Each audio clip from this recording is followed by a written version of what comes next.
Rick Jacobs.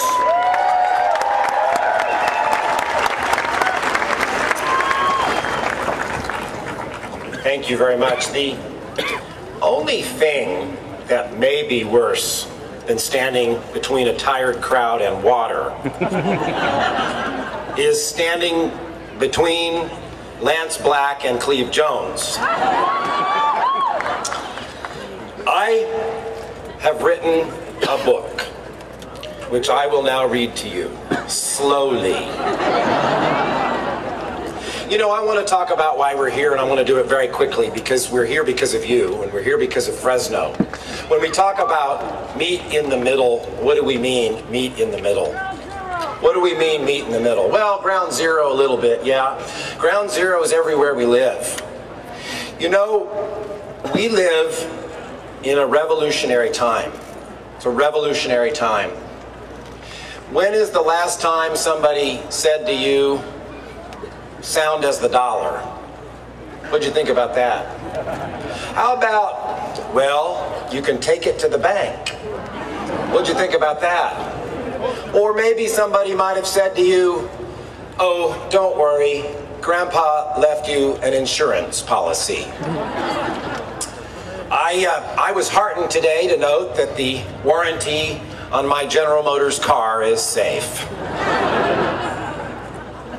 What does it mean, a revolutionary time? It means a revolutionary time is a time when we do not any longer have faith in the institutions. In the institutions which for the past 50 years have been the bedrock of this country. We have the faith in one thing now. We have the faith in the one thing that made this country in 1776. We have the faith in each other. We have the faith in each other. When I came to Fresno for the first time, it's only been about 2 months, the first time I came to Fresno, March 7th and 8th, my faith was renewed, my faith in our movement, my faith in our state, my faith in our country, because I came to your city. I came to your city and I heard your stories that are our stories. I heard them at Camp Courage, in a place where people learned the power of our own stories. How many people here are from Fresno? How many people here are in Fresno for the first time? Now, how many people here who are in Fresno for the first time have ever heard of the Delta Smelt? How many people who are from Fresno have heard of the Delta Smelt? I ask those questions because if we're going to believe in each other, we need to learn about each other, and if we learn about each other, we can and we will reverse Prop 8. We can and we will knit this state back together, because if I can learn from Chuck Hoover, who's a local cameraman who asked me when I was here in March, well, let's talk about Camp Courage, and then he said out of the clear blue, what's your opinion on the Delta Smelt?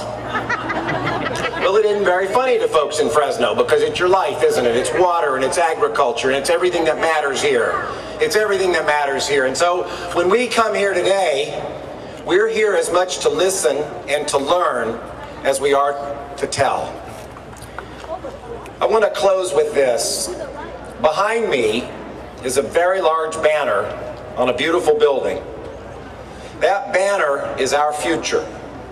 That banner has logos from dozens and dozens and dozens of organizations. It has logos from, if I started reading them off, everybody in this audience is probably in several of them. And those organizations are what together is going to bring us all to what Lance called the Promised Land, to what Eric Lee called the Promised Land.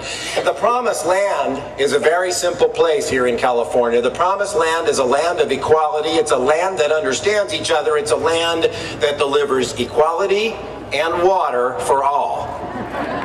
Think about it.